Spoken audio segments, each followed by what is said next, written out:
Welcome to this meeting of Cabinet. The precise moment I said that, the other laptop that I've got the agenda up immediately shut down on me. So welcome to this special meeting of Cabinet, which is to consider the consultation outcomes from the devolution deal for West Yorkshire. This is the formal decision-making part of that in terms of council response, although there will be a discussion on the issue for all council members to comment at council tonight as well. So item 1 is to check whether we have any apologies for absence. I haven't received any. Okay, thank you. Item 2 is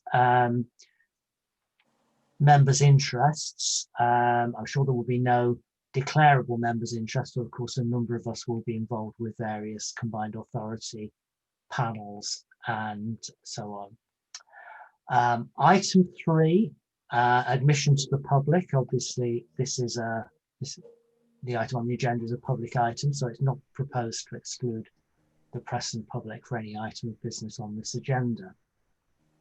So item 4, the devolution deal for West Yorkshire consultation outcomes. Bear with me if I just bring my report up.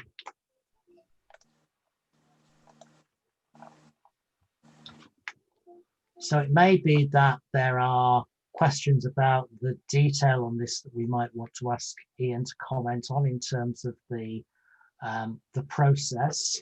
But this is quite an important stage in the process. So members will be aware that discussions about a city region style devolution deal for parts of West Yorkshire have been ongoing, certainly since ever since the original city deal was signed in, I think, 2013, 2014, but first kind of formal proposal for a mayoral combined authority based around the whole of the Leeds City region was put forward in 2015. That didn't go anywhere. There's then been a number of other different options explored, but the current government has put a renewed push behind devolution, very clearly linked to city region deals, and clear that needed to align with,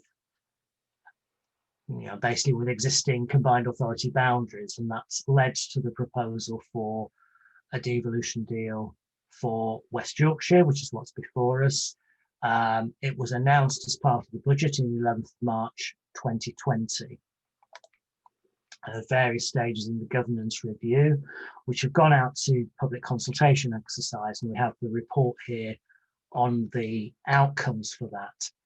I think you can always look for positives and negatives in a consultation report and response to this. I understand that compared to other devolution deals, the overall number of responses to this is very, very high, despite it taking place at a time when it pretty well all had to be done virtually, when public meetings weren't possible.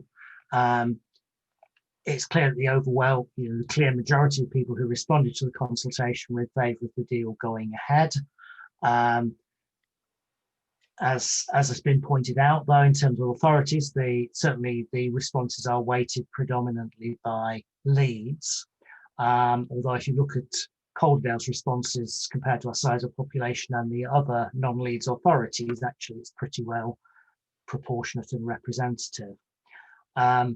Quite a lot of the objections, it seems to me, fall into one or two categories. Some are the nice but desirable, things many of us might like to see but are clearly not on the table, or are more fundamentally about the principles of devolution and mayoral deals as a whole. I think the overall position I take on this is that in many ways a city region deal is not all singing, all dancing devolution, but it does offer significant opportunities for greater local control over decisions around major investments. It offers access to funding which would not be available to the West Yorkshire area under the current government's policies without a mayoral deal, and that those advantages mean it would be wrong of us not to take this opportunity and go ahead with it, whatever other alternatives we might like to see develop in the longer term. I think it's also been interesting watching as mayoral deals develop elsewhere, and I guess this is in the school of both opportunity and risk, to see that whatever the formal powers a mayor may have, clearly a mayor who's elected with a significant popular mandate across a West Yorkshire footprint will have significant soft powers to influence things that go well beyond their formal powers. And I'd suggest that the role that Andy Byrne has played over the last few days over issues around local restrictions related to COVID is a good example of that, given that that is an area where formally he has no statutory powers, but yet clearly is exerting quite considerable convening influence. So I think that's all I want to say by way of introduction. Let me see, first of all, are there any cabinet members who want to add anything and comment on anything where we are? Councillor Scullion. Yeah. Thank you, Leader. I would absolutely endorse what you've just said in terms of the way in which central government is actually looking towards the mayor of cities or regions in terms of having a dialogue. So it isn't just the money, it's actually about having the ear of government. But I just wanted to make a couple of points really. One is more generally about, and I hate to use the word because it's been so much bandied about in relation to the European Union, but important to actually maintain the principle of subsidiarity. Local control is important, and decisions should by and large be taken in the areas where the people live, and the people who are affected by a particular decision should live. But that said, I think there are two particular areas from my portfolio where it's interesting to see in terms of the consultation summary, people did agree, and the first of those is transport. Anybody who lives in West Yorkshire will know that our transport is disconnected. You try and do a journey from Ripondon to Cleckheaton, you wouldn't know where to start really. That question of connectivity really in terms of how you plan journeys across the whole of West Yorkshire in a way that opens up our 5 districts, I think is very important.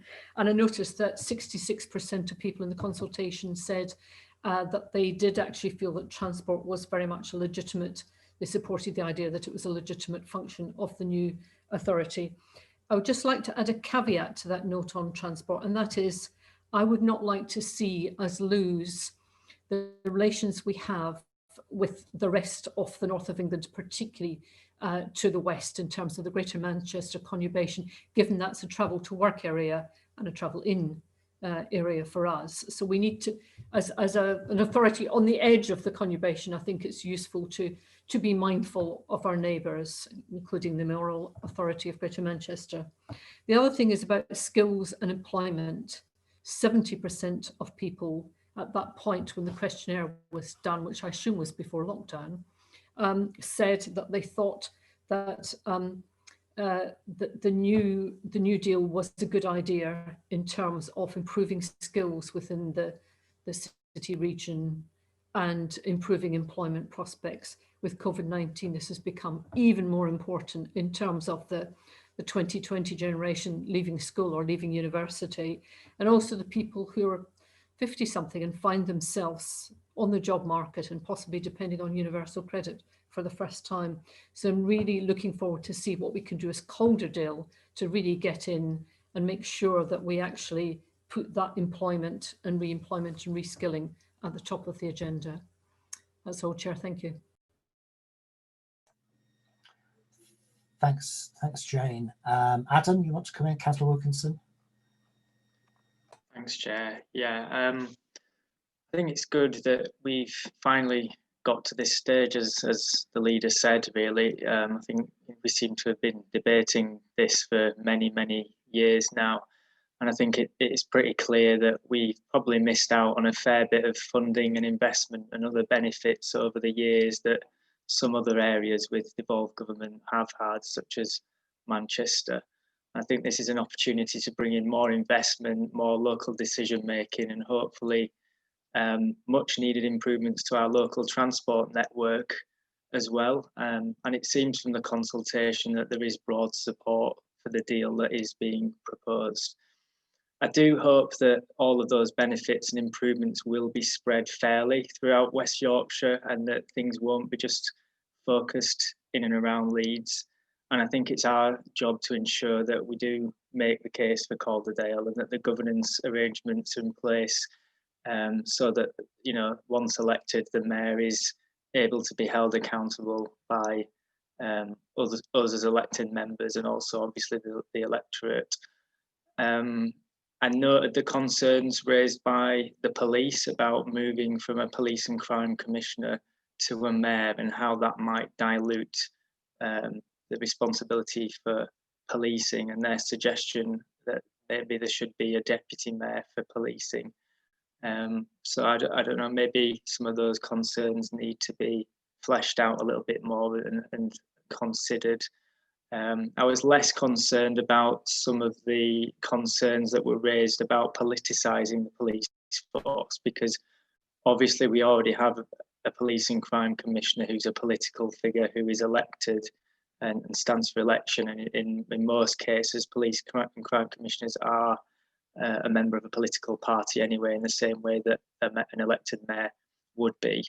That said, you know, I do have some reservations about the idea of a mayor, an elected mayor for West Yorkshire, but I think, as Tim said, hopefully there'll be a strong voice for the region and a strong advocate to government, in the same way that whenever there's anything going on to do with the North, you always see Andy Burnham on TV making the case for Manchester about this, that and the other. And, you know, hopefully whoever we get in as mayor for our region will be able to do similar and have the ear of government, as Councillor Scullion has said, and been making the case for us. So yeah, glad that we've got to this stage. Thank you. Thanks, Adam. I did say I'd take cabinet members first. I'll bring Councillor Press in, and then I know both Councillor Baker and Councillor Lee want to comment. Susan. Right, thanks. First, can I apologise for looking as though I was leaping around? I have an extremely naughty cat, and he's gone now, so I'm sorry about that. In case people watching wondered what I was doing.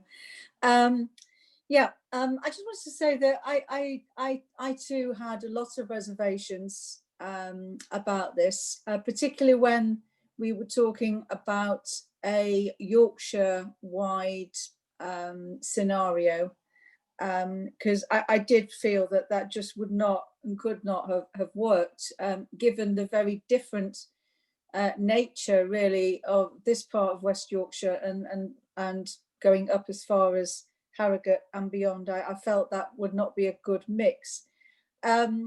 I want to echo what Councillor Wilkinson said about this not becoming Leeds-centric. And I would remind members that actually certain parts of the Calder Valley are much, much closer to Greater Manchester. I'm looking out of my window and it's 2 miles down the road to the border. So I would hope that we could build, we've seen what can happen today with the U-turn by the government because of Andy Burnham's intervention, and he's also been able to be a strong voice on homelessness and all kinds of other issues. And I would hope that, as well as enabling us to do more as a region in West Yorkshire and work with our neighbouring authorities, we'd also be able to build closer links with the Greater Manchester Authority, in particular around transport, because we do cross around the different borders and work together in a kind of north of England wide way, which I think would be helpful to us in the post-COVID situation. So overall, despite my initial reservations, which I did have some years ago, I think we've probably, after much deliberation, we've got the best deal we could possibly have hoped for. So let's go forward and try and do the best we can for Calderdale. Thanks, Susan. Scott, do you mind if I pause you for a moment and bring in Councillors Baker and Lee first? Is that okay? Yeah, Councillor Baker. Great. Thank you, Leader. So devolution is something I'm passionate about, and I think a lot of people in the north of England feel that if we had more powers over some of the decisions made in Whitehall, that we would, as local representatives, be making better decisions because we understand the communities that we represent and we're able to use that local knowledge and expertise to make decisions. Often it feels as councillors in local government, we are forced to do things to follow where the funding lies, where the latest kind of Whitehall kind of gimmicky scheme comes up in local government, and you have to put in bids as a council to unlock funding. And if you unlock that funding, then you're able then to do something, but you have to kind of do it within the confines of how Whitehall kind of dictates to you as a council. And that in my view is not what local government is about. Over recent years, we've seen the spending powers and the ability of local governments diminish. And you see, when we look at the medium-term financial strategy, that the council is in a situation where, you know, we might have to make further cuts. We've had a loss of income from COVID, and we're at that, you know, the power for us as a local authority to do things to help people is being diminishing at a time where we've got increasing challenges. So what we have on the table now, as those powers are being taken away from local authorities to change things, we're having some funding and some powers given back as long as we agree to this mayoral situation for West Yorkshire. When you look at the figures, some of them being bandied about, they seem like quite high amounts. So we hear about, you know, guaranteed 1.1 billion over 30 years. But when you then, you know, think about what that is per year and then divide that between 5 councils, even if you were to get an equal share, and Calderdale as a small authority would get less, it's starting to look more about £7 million worth of funding a year.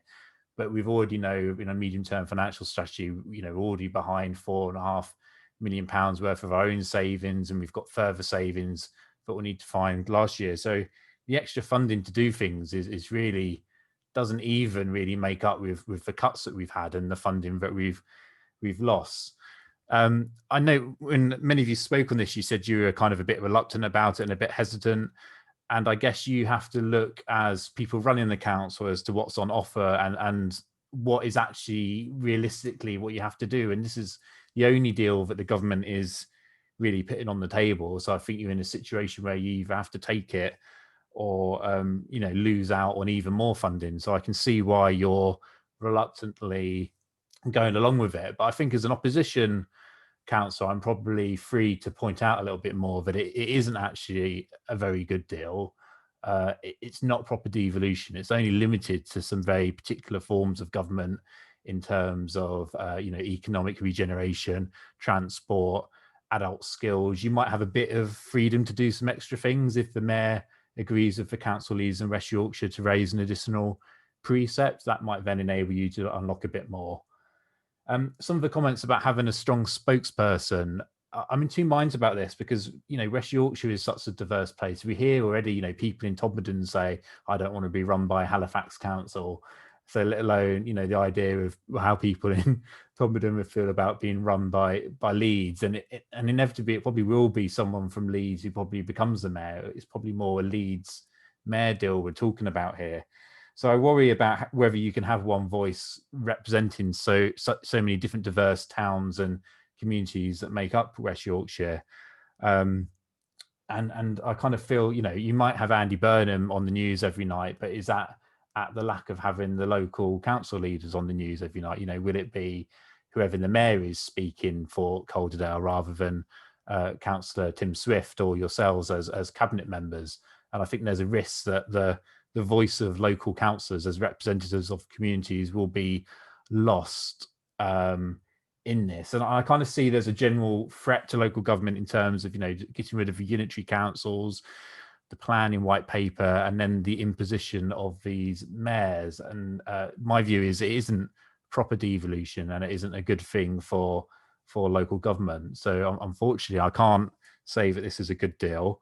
I'd love to see a proper devolution deal where you had some kind of, you know, regional assembly, a bit like they've got devolution in Wales or Scotland for the English regions. I think what John Prescott was suggesting a few years ago was a much better kind of concept, some kind of Northern Assembly or Yorkshire-wide Assembly with a kind of proportional system for electing councillors or representatives onto it would be a lot better.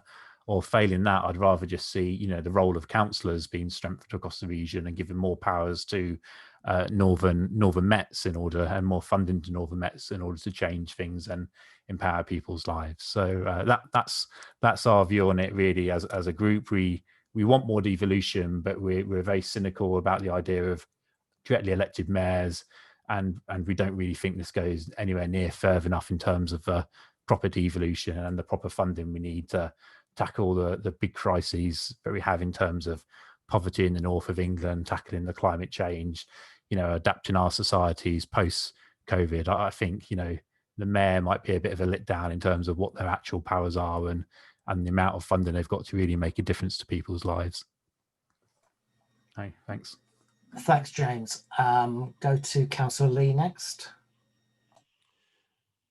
Thank you, Leader. I'm an enthusiast about this. I think it presents tremendous opportunities. One or two members of Cabinet have already covered those opportunities, and I must say I'm in agreement. It's a good thing, and however imperfect the deal as it stands might be, it's the only deal on the table, and I believe we would be missing a tremendous opportunity if we didn't grasp it now. There will be things that I think probably with a lot of consensus we would want to continue to argue on behalf of Calderdale. And there are things such as the mayoral powers, and James Baker's just talked about that. I think that part of it are not a matter of concern so much as something that I think we need to find a mechanism to keep our eye on. I'm a bit concerned about a mayoral levy that is being bandied around and just how far that might go. I'm also concerned about not the Police and Crime Commissioner's job as such, but tucking it in under the mayoral's responsibilities, and the possibility, I think as Adam said, of a deputy mayor and just what powers that will bring. I think we need to keep an eye on that. But the one thing that I would suggest to Cabinet members that we can think about, and this is in keeping with James Gullion's later motion this afternoon about planning and the white paper, that I'm concerned that about planning and the control that the mayor might have, you know, and spatial strategy and determination, you know, in Leeds, essentially of what's our business in Calderdale. So I would, if it's possible, as these things move along, I would want to seek firmer guarantees from the Secretary of State that each constituent authority, like Calderdale, would have some kind of a veto over any mayoral planning strategies that really affect Calderdale. You know, when it really gets to it, I would hope that we would have the ability to say, no, you know, we don't agree with that, and have some opportunity to change things to benefit us, and because it could run away with itself. And so I would hopefully want us all to agree that we should seek some security on that we can veto things if we really don't like them. That's it. Thank you, Leader. Thank you, Stephen. There's a couple of points which I'll check out with Ian at the end, but I'll bring Councillor Baines and then Councillor Patient in first. That's okay. Councillor Baines.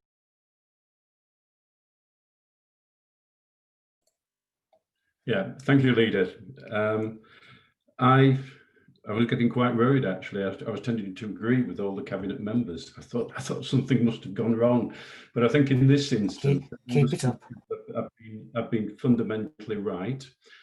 It's something which I agree with, as you know, Leader. I've often spoke up in favour of devolution because no matter what you get, we will spend that money better and get much better value for money than being controlled by central government. So I'm all the way behind what's happening. I think it's a good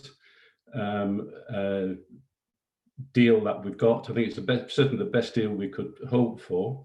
I think it's on a par now with the other major cities, etc. So I'm just very much in favour of it. And I do feel actually that there is going to be a check and balance, because I'm confident that the mayor is going to have to work closely with the combined authority and the leaders who represent the councils on there. So there is going to be some check and balance there. So I just want to say I think this is a good job, and hopefully it will go through, and we will be having an election for mayor next May. Thank you. Thanks very much, Stephen. I think actually before I go back to Councillor Patient and Councillor Scullion, I will just confirm the 2 points kind of governance-wise with Ian to make sure I've understood them correctly. So the first about the Police and Crime Commissioner powers and the Deputy Mayor for Policing. This kind of shifted as things went on, with as I think people are aware, with the 2020 elections being deferred. So the original proposal was the Police and Crime Commissioner would have been re-elected in 2020, and the mayor and powers not transferred to the mayor until 2024. Clearly, with the year's slippage, it would not really make sense to have elections for both the Police and Crime Commissioner and a mayor in the same year. So I'm clear the intention is to have a deputy mayor specifically for policing, and what I can't quite remember, and I'll click in to clarify, is whether that's an option or whether that's a specific requirement in the orders. The second point, because I know it's come up in Leeds as well, is this issue about the mayoral spatial strategy.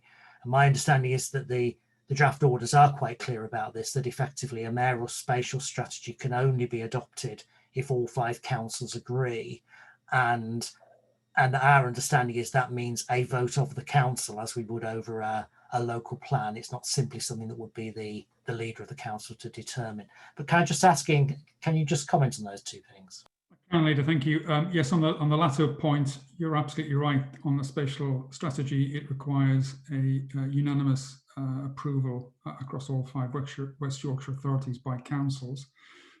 As far as the PCC is concerned, it's an intention at the moment. It's not actually written into the draft scheme, but it is something that is intended a deputy mayor with responsibility for policing. That may be something we want to just pick up a little bit more clarity about in the next stages. Okay, Councillor Patient and then Councillor Scullion, you wanted to come back. Thank you, Leader. I'll be brief. I guess just picking up part of what Councillor Baker was mentioning, I guess I agree somewhat with his comments about the worry about it feeling Leeds-centric, and I think that's where we come in as councillors, to make sure that whoever the candidate is, that we're lobbying, to say in the strongest terms, to make sure they have satellite offices in all of the various boroughs, that it doesn't feel like that it feels a lot differently than perhaps how it's been done in other metro areas. However, I do think it's a big opportunity for us. I think the split between revenue and capital is quite important in terms of how this deal looks and what that means in terms of capacity, as opposed to just throwing up buildings and roads, which of course are important. However, I think the deal, we need to look at it as, I'm really pleased there's elements within there. I'm sort of hesitant to call it a climate change friendly deal, because I think that it could go a lot further in terms of what it's trying to do. But I think the nods to active travel, infrastructure, the flooding money within there, and I think it's really important we kind of treat it as a baseline for where we want to go with it. Like Councillor Scullion and Swift and others have mentioned, it's less about what the mayor can give and all about that extra added value that you can give and that extra voice for us. So I think there's a role for us all to play a part in this, from from now and when it gets ratified in Parliament to all the way through to being, being implemented. And I think there's a real good opportunity for us to strengthen ties with Manchester and Leeds within this as well. So yeah, I think there's definitely some work to be done, but I think there's real opportunity long term. Thanks, Scott. Jane? Thank you. Councillor Patience seemed to imply that my portfolio was just about laying roads and throwing up buildings, but I do try and do it in an environmentally sensitive way. I just wanted to come back on Councillor Baker's well-made points about local members being involved in decision making, and I think we do hear that. I think Calderdale has, to use a cliche, punched above its weight in the West Yorkshire Combined Authority, and we need to continue to do that. We are the smallest of the 5 authorities, but we're small but mighty. But I just wanted to point out a crucial difference in terms of the way this funding deal comes to us.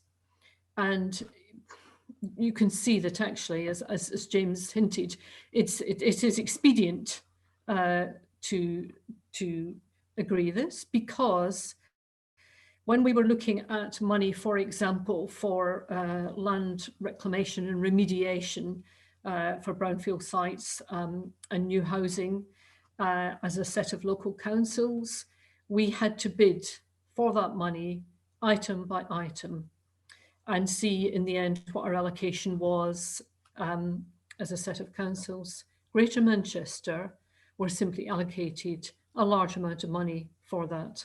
And if you just think about the sheer hours and person capacity that it takes to do some of that detailed work for the civil service, for the government, actually, and without being able to plan, because you don't know whether you're going to get the lowest amount, the medium amount, the highest amount. We have spent an inordinate amount of time because we didn't have mayoral status. We didn't have a deal where we could negotiate upfront, 3 years money, etc., which would allow us to really plan our infrastructure, our houses and our roads. And as Councillor Baker says, this is at the moment the only game in town in terms of the ways in which local government works. And I don't think the people of Calderdale would like to see us turn this deal down and therefore the money to improve Calderdale. Thanks very much. So I think we've had a good range of views expressed in that, and I do understand the diversity of views about the implications of this in future government's terms. I personally hope the shift that this kind of shift is part of a move towards a less centralized way of running the country as a whole. But it's no means certain. It is not necessarily a step on a long road towards a more devolved country, and it's a battle that we will need to have in a lot of different places. And I certainly would voice particular concern, perhaps, for some of the things I'm hearing at the moment about some of the drive towards very large unitaries in some of the 2-tier areas, which certainly I'd personally have some significant misgivings about. Be interesting to see how that plays out in North Yorkshire. I think the Leeds-centric issue is a really important one, and it is at the heart of us making sure we have a strong and consistent voice there. I do think it's important to recognise, though, that West Yorkshire, actually, in the way it works, is very different from Greater Manchester in the balance between places. Leeds is an extremely large city in its own right, but it's worth considering that if Bradford wasn't stuck next to Leeds, it is larger in its own right than many of the so-called core cities across the country. And I think people, there is starting to be an increasing recognition in West Yorkshire that the way our economy and our transport and our social links function is not just a case of Leeds at the centre and everyone else as the hub, that the connections between, I made the point before, most people in Calderdale who work outside of Calderdale don't work in Leeds, they work in Kirklees and Bradford, and that story is repeated for Kirklees itself as well. So the links in West Yorkshire are not simply hub and spoke, they are much more complex than that, and any mayor that wants to operate effectively will need to understand that and work to that very quickly. As to who that person is and where they're from, will obviously they'll there'll be a party process that plays out in all our parties about candidates, and we might have independent candidates and all sorts, but that's one for another day. So having had that discussion, could I ask Cabinet formally whether we're willing to endorse the 5 recommendations? That includes the recommendation that we've referred this to Council to give all Council members the opportunity to consider and comment on and endorse the proposed resolutions, but to remind people that formally this is an executive decision, so this is the Council decision. And then the other steps, which includes also asking governance and business to receive some detailed reports going forward about how this impacts on the Council's governance arrangements. Can I see a seconder for that? Thank you, Jane. So Cabinet members, can I see all those in favour? Thank you. So that's unanimous. So thank you very much, everybody, for your contributions to that debate. And that concludes the meeting.